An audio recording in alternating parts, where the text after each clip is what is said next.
Bem-vindos à Reinvenção em Ação Open Space. Nessa temporada teremos 17 episódios gravados diretamente do evento Agile Brasil 2023.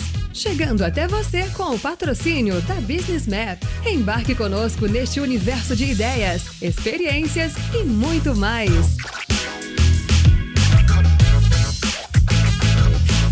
Gente, estou realizando um sonho de infância aqui hoje, juntando 4 figuras ilustres aqui, 4 grandes referências da minha vida profissional, sem dúvida. Cada um de vocês contribuiu de uma maneira única na minha jornada. Acho que não preciso nem apresentar aqui, né, mas para colocar Lula, Hiroshima, Zapparoli e José J.R. 4 figuras incríveis de verdade. E eu trouxe esse pessoal aqui por quê? Eu tive uma conversa recente com o Lula, porque a gente estava desenhando o projeto Reinvenção em Ação aqui no Agile Brasil, que era um momento da gente trazer todas as comunidades. Então acabou de ter comunidade preta, daqui a pouco vai ter comunidade das mulheres agilistas, e tiveram N outras pessoas falando aqui sobre diferentes comunidades e perspectivas do que é agilidade no Brasil. E para mim, esse grupo aqui que representa muito a diversidade de ideias. Então quando você olha para um quadrante mágico aqui que eu falei com o Lula, né, que na verdade dando todo o crédito, a visão foi dele, a gente olha num quadrante que a agilidade ela pode se dividir, por exemplo, dentre várias outras ideias, entre filosofia e prática e entre uma visão mais de pessoas ou mais de processos. E aí eu queria que, assim, de forma muito direta ao ponto, na veia, quem quiser começar, comece, vocês falassem qual que é a visão de vocês sobre a agilidade, olhando para pessoas e processos, navegando entre a filosofia e a prática. Profunda. Pergunta profunda mesmo? Puta. Pô, não tem um negócio mais simples aí e tal, sei lá, Scrum versus Kanban e tal. Não, eu adorei, eu particularmente adorei, e eu acho que a gente pode dividir isso aí em 2 vetores diferentes, né? Filosofia prática e pessoas e processos. Isso que eu sugeriria, né? Então vamos filosofar? Então começa pela filosofia. Filosofia prática acho que é bom começar. É um assunto mais pesado, eu acho. Eu acho que, diria assim, a armadilha é ficar na filosofia pessoas, gravitar muito para esse encontro dos eixos, e em algum ponto isso exige sempre da gente uma visão prática e também de processo. Mas ao mesmo tempo que eu acho que é uma armadilha ficar lá na ambição da pessoa, a filosofia, e não tornar a coisa prática para resultado, o oposto também eu acho que é uma armadilha. Quando a gente vai muito para processo e prática e descarta as dimensões de princípios, chamada aqui de filosofia e pessoas, que tende também a não dar muito certo. Sua colocação me leva a pensar o seguinte, então, como é que a gente acerta o meio desse quadrante, né? Que aí seria o mundo perfeito, ou pelo menos tá ali entre eles. Vou trazer uma perspectiva que o meio talvez também seja relativo, né? Eu tô tendo experiência nesse último ano de estar namorando uma pessoa que é cientista social.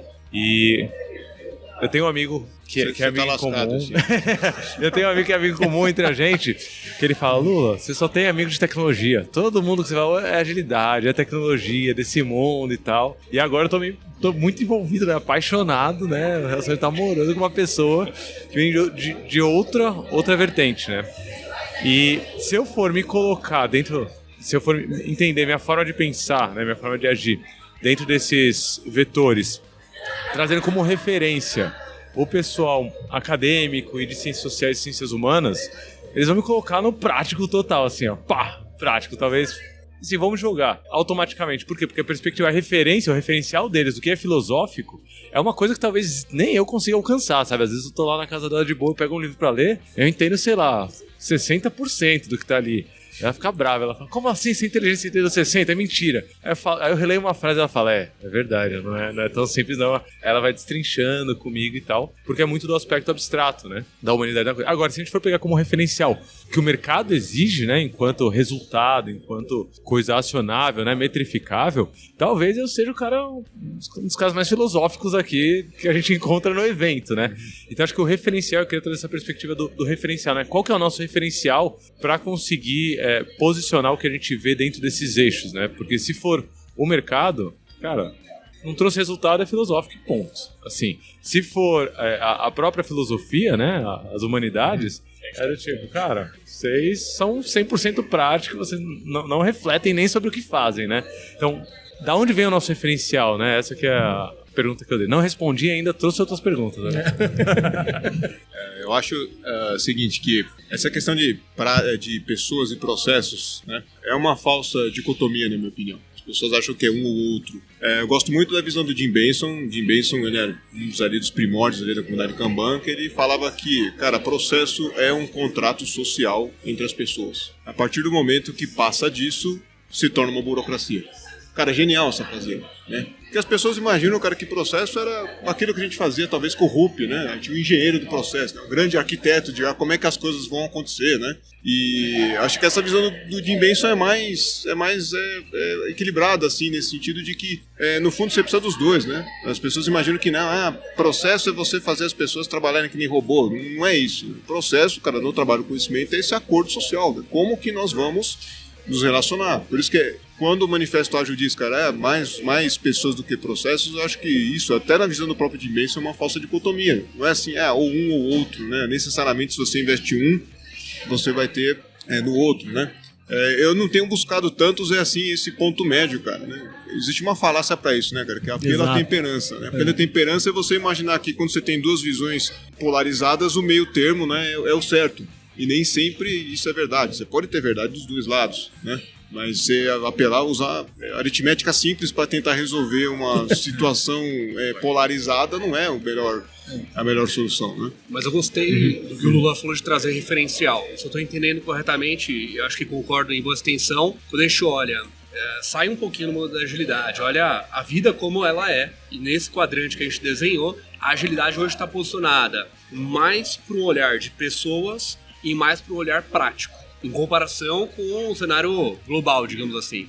Nós somos, o nosso trabalho hoje nas organizações, ele é um trabalho que está mais orientado para o prático, para o resultado, e mais orientado para pessoas do que processos. Embora você não consegue fazer isso sem alterar processo, e você não consegue alterar isso sem ter uma base filosófica, uma base social por trás. Cara, eu não vejo assim. Eu não vejo assim porque eu acho que quando a gente pega o que se tornou a palavra e esse lance do ágil como substantivo e tal. Virou substantivo. Tem. E olha lá os frameworks bases, tipo Scrum e etc. Ele vem com processos de trabalho. Aliás, acho que pouco a gente fala da indução de comportamento, que esse processo ou mecanismo de trabalho não é um processo ponta a ponta, mas são dinâmicas, né? São formas da gente trabalhar que deveriam levar a gente para um comportamento. A gente pouco fala disso. Então eu acho que a agilidade, o Kanban nem se fala, traz o processo, uma cadeia de valor como um elemento. Que eu acho que eu concordo que não dá para fazer média, não é meio, mas eu vejo antipadrões nos extremos. Eu acho que quando a gente corre para esses extremos usando essas dimensões, a gente vai acabar abrindo mão de pensamentos ou perspectivas mega importantes, e dependendo do ambiente e principalmente da situação, a gente gravita, digamos, nesse imaginário gráfico que a gente plotou aqui, mais para um lado ou para o outro. Tanto que a gente vem falando de produtividade, que parece um elemento básico de tudo que a gente deveria vir falando nos últimos anos, mas não é, né? Se a gente pegar um pouco das pautas dos eventos ao longo dos anos, esse Agile Brasil, a gente tinha muita coisa sobre métrica, produtividade e um olhar sobre o que sai das dinâmicas de trabalho do time. Então, acho que agora a gente está no momento geral da nação que a gente está falando mais sobre, entre aspas, processos e, entre aspas, prática, do que pessoas, do que anos atrás. Então, acho que a gente gravita e eu continuo achando que os extremos são bem ruins. Maravilha, os pontos. Eu acho que esse é um dos pontos da média, que eu sempre falei que eu não sou muito chegado em média. E aí, por isso que eu provoquei. Então, estamos procurando meio, porque as organizações, os momentos, as pessoas são diferentes. Eu não quero usar o termo complexo, mas eu acho que eu não tenho outro. Alguém me ensina um novo aí. É tão complicado e complexo a gente lidar com as pessoas que fazem esses processos, que nada mais é desde o princípio PMI, lá no passado, certificações que existem de auditoria de processos mesmo, como ISO, qualquer outro aí que a gente tem no mercado, sempre tentaram mexer os processos, mas no final, como você comentou, né, era fazer de alguma maneira mudar os comportamentos e fazer com que aqueles comportamentos se fixassem, porque eles seriam talvez comportamentos e processos melhores para a empresa. O que sempre foi uma falácia do jeito que a gente fazia. Então, até por experiência de implementar a MPSBR, que é uma das que você não conhece aí, que estiver ouvindo, se quiser pesquisar, era uma briga porque o resultado, a produtividade no final, não é uma coisa que eles olhavam, né? Era só se cumprir o cheque. E eu acho que a gente passou durante um período muito grande da agilidade, grande assim, né? Já tem poucos anos, mas na minha visão, essa dificuldade de fazer com que as pessoas olhassem para pessoas, e a gente fez durante muitos anos, como você falou, né, Mário? Mas agora, por uma necessidade de mudança, e aí teve palestra que comentou sobre isso, né? Existe algo que está fazendo agora a gente querer olhar para o outro lado. A gente foi muito para um lado e agora a gente está começando a tentar olhar que a produtividade, resultado de negócio. Não tem ninguém que não está falando mais isso. O Luan tem visitado várias conferências de várias bolhas aí, né, Luan? Então, PMI, Six Sigma e tantas outras fora do mundo da nossa bolha aqui da agilidade, vamos chamar. E resultado de negócio é uma coisa que está na veia lá, certo? Você tem visto.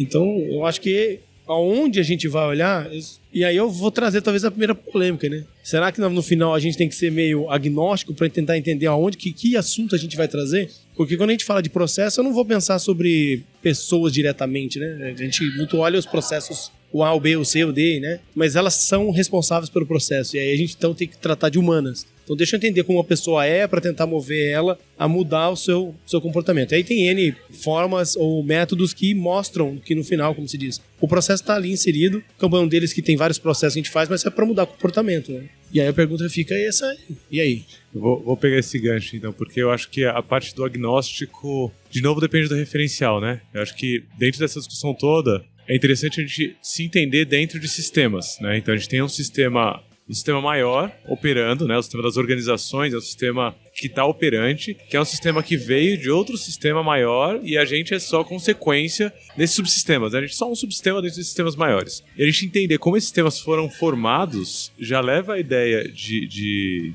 visão agnóstica para uma perspectiva de, putz, será que vai ter uma visão agnóstica de fato? Vou dar um exemplo. Eu tenho lido um tanto sobre o Tao, T-A-O, Tao, né? Filosofia oriental, interessantíssima, e o cara começa, o Alan Watts, que é um cara, se não me engano, britânico, que viveu na China por, sei lá, décadas, estudando a cultura chinesa. Ele escreveu um livro chamado Tao, o Fluxo do Rio, um livrinho fininho assim, você pega, sem entender, demora muito tempo. Ele começa o livro já falando assim, o verdadeiro Tao, ele não pode ser descrito. Eu olhei isso e falei, acabou você escreveu um livro, malandro. Eu tô lendo o livro. Ele fala, eu não vou conseguir descrever o verdadeiro Tao. O verdadeiro Tao, ele é vivido, assim, é na prática. Eu vou tentar trazer aqui insumos, mas eu não vou conseguir chegar. Imagina se você chega numa empresa, você fala, então, a verdadeira agilidade, ela não pode ser vivida. Eu vou tentar aqui trazer a palestra. Você vai falar, então vai embora, cara. Já que você tá fazendo aqui, eu acho que isso aí vende, viu, cara?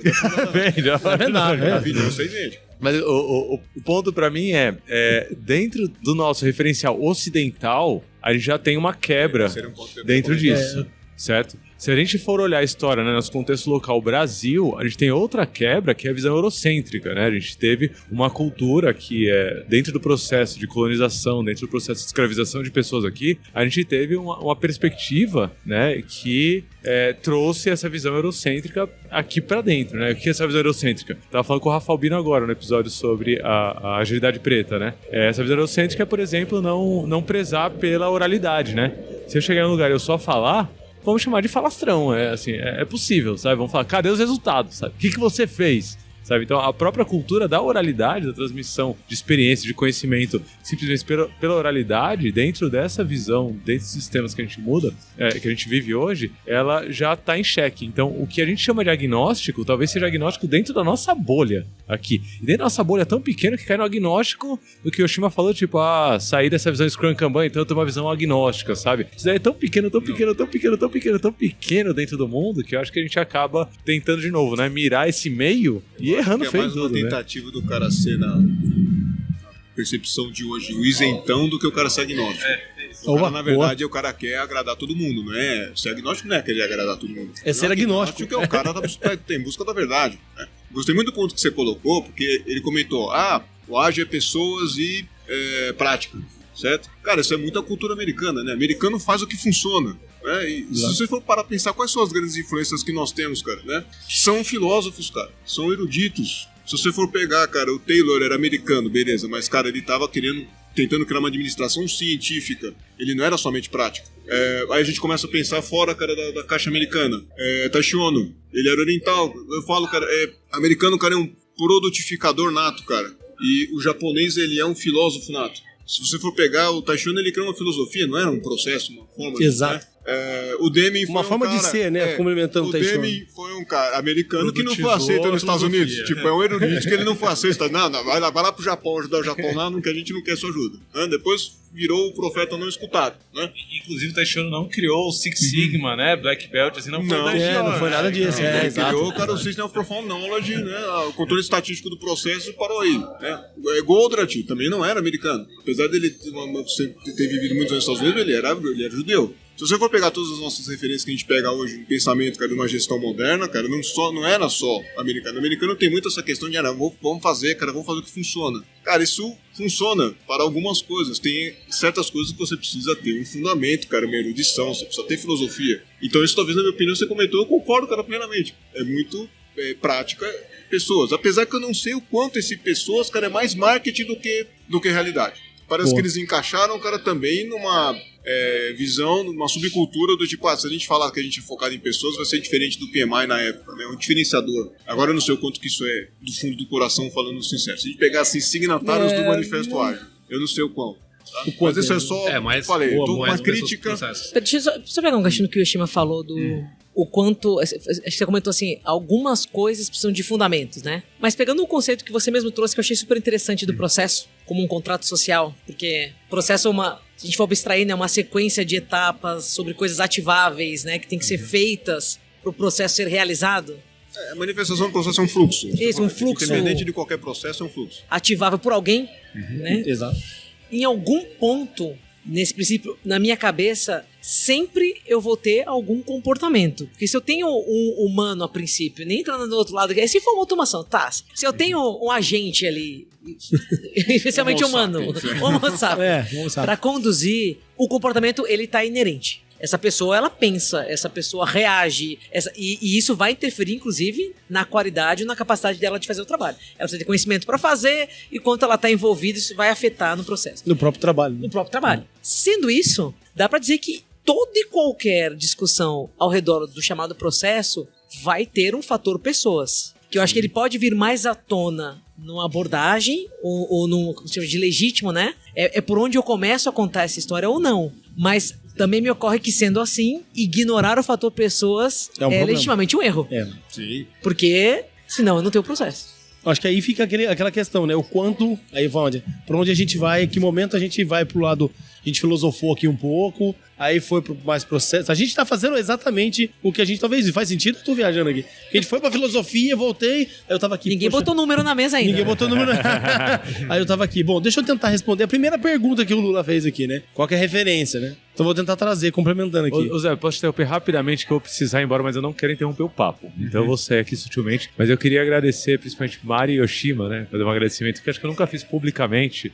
Mari, eu tive a chance de trabalhar com ela no PagSeguro durante anos e ver na prática, né? Ver a coisa prática, a gente tá falando de prática ou filosofia, né? Ver na prática mudanças acontecendo dentro do trabalho conjunto. Isso é inspirador. Até hoje eu carrego e conto isso repetidamente aqui no podcast que eu gravei. E Yoshima é um educador como ninguém, assim. Eu nunca fiz uma aula do Yoshima, infelizmente. Fiz. Tá convidado. QCon 2015, eu fiz uma aula pocket que você fez do seu jogo. Ali. Não, já era o jogo do Yoshima. Eu fiz rapidamente ali no stand da Aspercon e tal. Mas eu aprendo demais com você. Por exemplo, percentil 85, né? Histograma, análise de histograma. Tudo material seu, tudo coisa sua, tudo discussão sua. Então eu queria agradecer aqui publicamente, vocês são inspirações. Legal, Lula. Zé e Luan também, obrigado por fazerem a comunidade se movimentar, por fazer a gente acontecer. Me retiro aqui para ir trabalhar. Obrigado aqui pela discussão, boa discussão aqui para vocês, continuem. Valeu. A referência, né? Então, o ponto da referência, acho muito legal que... Eu acho que eu sou meio misturado demais a referência, porque eu sou do interior do Paraná, que é a segunda maior colônia japonesa. E aí, claro que a gente vai aprendendo um pouco das coisas e eu tenho um pezinho com amor no Japão. Eu tô olhando pro Yoshima aqui porque é o nosso representante aqui. Sim. Né? Então, sou o cara mais vira-lata que tem aqui. Eu tenho sangue. Não, eu sou vira-lata. Alemão, se eu falar aqui... japonês, caboclo... O vira-lata sou eu, o verdadeiro vira-lata. Mas depois fica para outro podcast. Certo.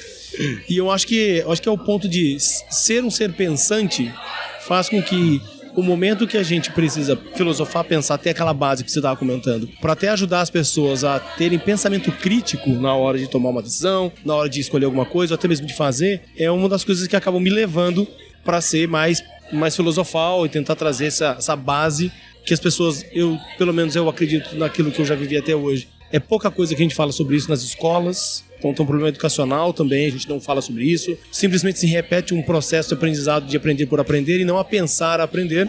E eu acho que hoje, mais do que nunca, a gente tem sofrido é as pessoas que não pensam, simplesmente executam. E aí os processos que a gente tem não dão resultado. Então, uma busca até pessoal eu sempre quero fazer com que as pessoas tenham um pensamento crítico para eles poderem conhecer várias ideias diferentes e aí elas conseguirem aplicar no dia a dia de uma maneira simples, sem ser simplista, que sempre eu falo isso, né? Não pode ser simplista, mas de maneira simples, porque existem níveis de entendimento, né? No momento que as pessoas estão. Não dá para conversar com Yoshima, por exemplo, só para falar, eu falo aqui no raso, né? A gente não tem, dá pra gente ir no raso e dá pra ir no profundo. Se a pessoa não sabe mergulhar, quer dizer, não tá praticando um entendimento mais profundo, aí a gente pode usar a visão sistêmica, Kanban traz isso, Flat Level, todas essas técnicas, processos que a gente tem, eu acho que é importante para quem tá escutando a gente é entender que você tem que se autoconhecer, se educar, ter referências, e aí eu acho muito legal isso. Você trouxe 3, 4, 5 aqui, eu achei muito legal também ter trazendo, para que você tenha seu pensamento crítico, para você poder navegar nesse quadrante maluco aí que a gente trouxe para a conversa. Eu gostei. A gente vai precisar fechar porque a gente tem uma outra pauta muito bacana na sequência. Poxa, agora que tá esquentando aqui, né, mano? Isso aqui pra mim, eu provoquei vocês. Então posiciona a agilidade nesse quadrante, exatamente pra gente ver como que a gente ia se posicionar aqui. Vocês me enrolaram muito. Então eu acho que tem 2 provocações finais aqui. A primeira é que isso aqui merece uma continuação. Daria fácil para fazer horas de conversa sobre isso, se não um acampamento aqui de troca de ideias sobre o tema. E aí, pra gente fechar aqui, dado que não vai dar pra fazer um acampamento hoje, eu queria perguntar, vocês, não na teoria, não na prática, vocês, individualidade. O que o Yoshima trouxe pra mim é fundamental, não ficar em cima do muro. Bom, vocês na prática, como vocês navegam nesse quadrante mágico aí, nesse mundo corporativo ou não? Se eu for resumir em 1 minuto, eu não vejo como eu comentei, essa falsa dicotomia entre pessoas e processos. É um negócio que eu vejo, pessoal, que todo mundo quando fala sobre processo, fala sobre prescrição de processo. Cara, isso é um negócio que já tá morrendo, entendeu? Como eu falei, o processo é o acordo social, então eu não vejo isso aí como uma dicotomia, né? As duas coisas ali, na minha opinião, elas coevolvem e elas são naturais. Filosofia e prática. Desculpa, cara, eu também não vejo uma dicotomia, tá? Como eu falei, todos os grandes pensadores, cara, hoje você compra uma televisão barata, você compra uma cadeira barata, cara, por conta do Taylor, cara. O Taylor merecia, na minha opinião, cara, um prêmio Nobel, né? Pela transformação que ele fez. E o Taishi Ono, se você consegue escolher a cor do seu carro hoje, cara, você deve ao Taishi Ono, tá? Esses caras entregaram o resultado, cara, absurdo, cara. A quantidade de pessoas que deixaram de passar fome, cara, foi, sim, avassalador. Só que, cara, existe essa questão, mas a gente tem que fazer as coisas. A gente tem que fazer as coisas. Mas nunca vamos, cara, ignorar a filosofia, cara, tá?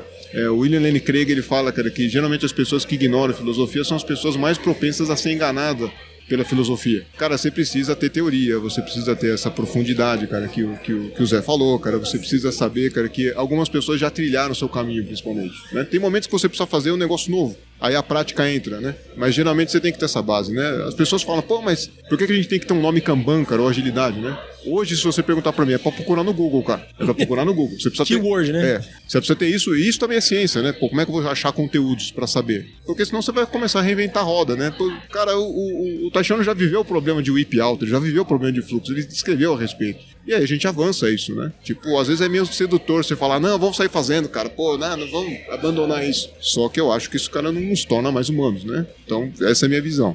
Diria, acho que na mesma linha. Acho que é importante ter prática, mas com princípio, com fundamento, com fundamentação, porque as coisas não brotam do nada, e se a gente se propõe a tirar coisas da cartola sem entender um pouco dos aprendizados que já foram feitos ou por que aquelas coisas existem, ou a gente vai gastar muito tempo ou vai perder a oportunidade de evoluir alguma coisa que já está caminhando. E processos para trazer essa prática à tona com pessoas, porque no fim do dia é isso que vai fazer com que os processos existam, sejam executados e as coisas prosperem. Não sei se vocês já escutaram falar isso, mas foi na linha do que nós dois falamos, tá? Você sabe qual que é a coisa mais arriscada pro mundo dos negócios? Você sabe, não? A coisa mais arriscada pro mundo dos negócios. Vocês já ouviram eu falar isso alguma vez ou não? Geralmente eu falo em aula. A coisa mais arriscada Eu falo para que pessoas, mas eu não sei se você vai falar isso. Vai lá. Mais ou menos. Meu avô falava que era um burro veloz. Na verdade, cara, é um burro com iniciativa. Que vai Um rápido. burro com iniciativa, cara, é a coisa mais arriscada pros negócios, né? Burro veloz. Burro com iniciativa. Sai correndo muito rápido pra qualquer lado. E o cara... Não, cara, o burro com iniciativa, o burro proativo, cara, é uma coisa muito arriscada. Toma cuidado com essa pessoa. E o burro que ele falava não era a pessoa com capacidade intelectual limitada. Não mas tem nada de a ver. fato o trabalho Sem está andando, né? conhecimento, O animal carregando algo de valor, hipoteticamente aqui, né? E ele sai Ou com andando a responsabilidade. e leva com a responsabilidade, com algo de valor ali pra qualquer lugar. Então é a coisa mais perigosa que tem. Sair muito rápido pra qualquer lado sem saber pra onde que você quer chegar, né? Bom, pra mim é uma honra ter ouvido agora. O que eu vou falar depois dos dois aqui ter comentado, né? Mas assim, eu acho que o que eu mais prezo da sua pergunta que você trouxe, o que eu tento fazer já há alguns anos é não ser agnóstico. Esse é um dos pontos que a gente acabou comentando. Porque a gente precisa, de vez em quando, fazer alguma coisa efetiva. Se posicionar. Se posicionar, e você tem que se posicionar. E trazer pra consciência algumas verdades doloridas de se falar. E aí eu tento trazer, às vezes, de maneira lúdica, em palestras, porque a gente não gosta muito disso. Esse aí que você acabou de falar do Yoshimi, você contou do burro, é uma verdade pura e simples, né? Se você pegar uma pessoa muito proativa e não sabe de nada, ela pode literalmente levar a empresa pro buraco. O que eu tento trazer, eu acho que desenvolver cada vez mais pensamento crítico em todo mundo. Eu acho que é um problema muito grave que a gente está tendo. E apesar da gente ser considerado lá fora, pelo menos as informações que eu tenho, uma comunidade de muito respeito da agilidade, né? É maior no Brasil, no mundo e tal. Falta talvez alguns pontos de pragmatismo que a gente precisa fazer. E eu tento trazer esse pragmatismo, talvez pelas minhas referências, certo? Mas para fazer com que as pessoas possam executar, ter um resultado de negócio, e aqui sem demagogia nenhuma, ter resultado de negócio, porque o combustível que vai levar e fazer qualquer coisa para uma empresa, inclusive agradecendo mais uma vez a Business Map por patrocinar isso aqui, é uma coisa chamada grana. E tem muita gente que está vivendo o mundo ali nesse momento. E eu tenho que tentar trazer essas reflexões de aprendizado, profundidade, até problemas, que às vezes eu quero ser profundo demais, aí a esposa fala assim, aqui não dá. Tem gente que não quer ser profundo. Isso me dói um pouquinho. Acho que seria essa minha colocação da sua resposta, que na verdade a sua pergunta até me perdi já. Respondi não. Porque você é muito filosófico, percebe? Mas olha, que satisfação, que honra. Eu quero continuar esse papo com vocês em breve. Acho que é exatamente sobre isso. É importante ter grana para poder realizar sonhos, mas sonhos eles são feitos antes da grana aparecer, né? Sonhos, eles nascem muito antes, eles são a semente, e são eles que geralmente motivam a gente a conseguir grana para poder conseguir fazer mais coisas legais. E a ideia do Reinvenção aqui, Reinvenção em Ação, é realmente essa, né? A gente podia chamar de Business Map Podcast, e a gente não chamou exatamente por isso, para poder promover as ideias, seja quais forem elas, claro, com algumas restrições para não virar uma doideira completa aqui, mas que a gente possa promover as mais filosóficas ou práticas, ou de pessoas, ou de processos, ou do que for. Na temporada 2 que a gente fez em 10 cidades no Brasil, a gente falou sobre visão sistêmica na empresa, sobre 4 perspectivas: financeiro, pessoas, tecnologia e negócios. Então, sempre tentando abordar sobre diferentes perspectivas, colocando lentes diferentes em cima de uma mesma conversa. Acho que é isso que gera um pouco da inovação, né? Então, queria agradecer muito vocês aqui e até a próxima. Pra mim foi um grande prazer. Obrigado, Luanca. Obrigado aí, Business Map. O espaço aqui que vocês fizeram foi muito, muito produtivo. Curti demais. Obrigada, Luan. Obrigada, Business Map, pela não só patrocínio, mas convite, né? E organização desse encontro aqui. Super legal. Obrigado. Já agradeci vocês aqui, né? Mas obrigado por trazer a galera. Mari, Yoshima, a Lula tava aqui. E eu aceito já o convite. Eles não responderam, você ouviu, mas eu respondo. O convite está aceito. E se vocês quiserem, pra mim é um prazer imenso estar conversando e aprendendo com vocês também. Foi muito legal. E a gente pode ir mais profundo, só que tem que ser 1 hora, hein? Porque agora eu tô com gostinho de quero mais. Eu vou pedalar 400 km agora no feriado. Se vocês querem me acompanhar, a gente vai ter bastante tempo pra conversar. Vai conversando. Eu acho que eu não tenho fôlego pra falar, pra pedalar, né? Pedalar. Bora pedalar, pessoal. Até a próxima.